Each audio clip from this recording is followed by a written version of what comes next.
Hej, jeg hedder Thomas, og jeg er salgschef på UBI. Jeg vil gerne fortælle dig lidt om den måde, vi arbejder på i salgsafdelingen. Det er således, at vi har et værdigrundlag, vi rent faktisk arbejder ud fra. Og bare for at nævne nogle eksempler på det, så er det først og fremmest, at vi tænker vores kunder først. Og det betyder, at vi tænker kunderne først i relation til, når vi har dialog med kunderne selvfølgelig, og med udgangspunkt i deres behov og ønsker.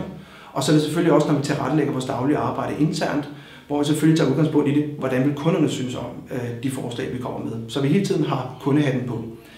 Derudover så er vi et team, og vi vil vinde hver gang. Og hvis man skal tage sådan en forsigtig analogi til det, så kan man sammenligne det med en fodboldkamp. Vi går ud og spiller en ny kamp hver dag, og vi ønsker at vinde selvfølgelig så stort som overhovedet muligt. Derudover vil jeg gerne fortælle dig lidt om, hvad du kan forvente som kunde på UBI. Du kan rent faktisk forvente en hel del.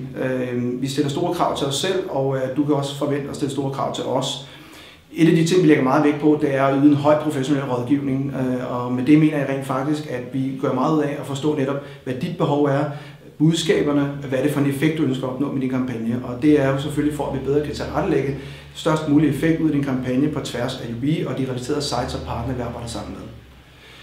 Yderligere så er UBI rent faktisk vores kreative platform. Vi kan lave mange løsninger, og hvis jeg skal prøve at illustrere det bedst muligt, så plejer jeg mange gange at tage sådan et stykke hvidt papir og holde op foran kunden, og så siger jeg, hvad skal vi lave, hvad skal vi finde på?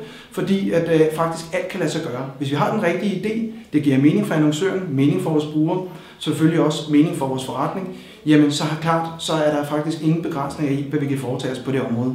Sidst men ikke mindst vil jeg gerne lige slå fast, at UBI i dag dækker ca. 50% af den danske internetbefolkning, og dermed kan vi effektivt og meget nemt nå ud med de budskab til de målgruppe.